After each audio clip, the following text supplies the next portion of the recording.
নিজের হাতে থাকা স্মার্টফোন দিয়ে আপনারা কিভাবে পাসপোর্ট সাইজ ফটো তৈরি করবেন তার স্টেপ বাই স্টেপ পুরো প্রসেস দেখাবো আজকের এই ভিডিওর মাধ্যমে। তাই অবশ্যই ভিডিওটি প্রথম থেকে শেষ অবধি দেখার অনুরোধ রইল। তো আপনারা চাইলে নিজের হাতে থাকা স্মার্টফোন দিয়ে মাত্র 1 মিনিটের মধ্যে পাসপোর্ট সাইজ ফটো বানাতে পারবেন।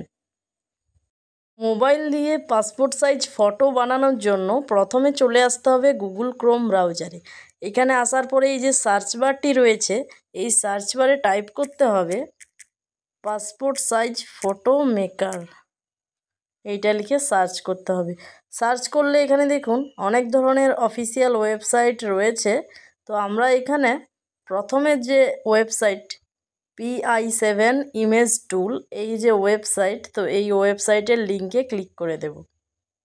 ক্লিক করলে ডাইরেক্ট দেখুন এখানে মেক পাসপোর্ট সাইজ ফটো, এখানে দেখুন সিলেক্ট ইমেজ। তো এই সিলেক্ট ইমেজে আমরা ক্লিক করব। ক্লিক করলে আমাদের গ্যালারি থেকে ইমেজটি বা যে ছবিটি আমরা পাসপোর্ট সাইজ বানাবো সেটা আমাদের সিলেক্ট করে নিতে হবে। সিলেক্ট করার পরে এইখানে দেখুন এই যে প্রথমে এর যে অপশানটি সিলেক্ট রয়েছে সেটাই থাকবে। তো এখানে নিচের দিকে এই যে নেক্সট বাটনটি রয়েছে, এই নেক্সটে ক্লিক করতে হবে। নেক্সটে ক্লিক করলে আমরা কতটা সাইজ নিতে চাই এখানে সেই ছবিটি আমরা সিলেক্ট করে নেব ভালোভাবে। তারপরে এখানে সেভ অ্যান্ড নেক্সটে ক্লিক করে দেব। সেভ অ্যান্ড নেক্সটে ক্লিক করলে দেখুন এইখানে পুরো ফটোটি রেডি হয়ে গেছে। এবং আমরা এখানে ব্যাকগ্রাউন্ডটি যদি চেঞ্জ করতে চাই এক্ষেত্রে এই ঘরটিতে টিকমার্ক করতে হবে। এখানে ক্লিক করলে আমাদের এখানে ব্যাকগ্রাউন্ড ফটো যেটা চাইছি সেইটা কিন্তু চলে আসবে। তো এরপরে সেটে ক্লিক করতে হবে। সেটে ক্লিক করার পরে এখানে এই যে ডাউনলোড অপশানটি রয়েছে সেখানে আমরা ক্লিক করে দেব। আপনারা যদি জামা চেঞ্জ করতে চান সেক্ষেত্রে চেঞ্জ ক্লথ এটাই ক্লিক করবেন। ক্লিক করলে এখানে বিভিন্ন ধরনের পোশাক রয়েছে বা জামা রয়েছে সেটা কিন্তু এখানে ভালোভাবে সিলেক্ট করতে হবে। তো আমরা এখানে ব্যাক করব, এটা আমরা কোনো চেঞ্জ করব না। তো এরপরে এই যে ডাউনলোড অপশানটি এটাই ক্লিক করে দেব।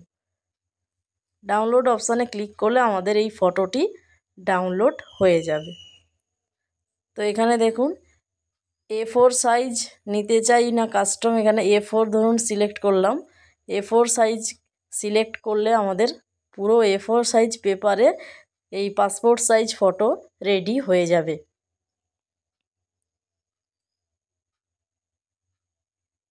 কিছুক্ষণ টাইম লাগবে এইখানে, কিছুক্ষণ পরে এইটা কিন্তু রেডি হয়ে যাবে।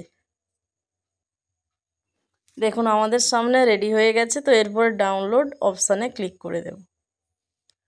ডাউনলোড অপশানে ক্লিক করার পরে ফাইলটি আমরা ওপেন করব। তো এখানে দেখুন আমাদের সামনে পাসপোর্ট সাইজ ফটো পুরো রেডি হয়ে গেছে।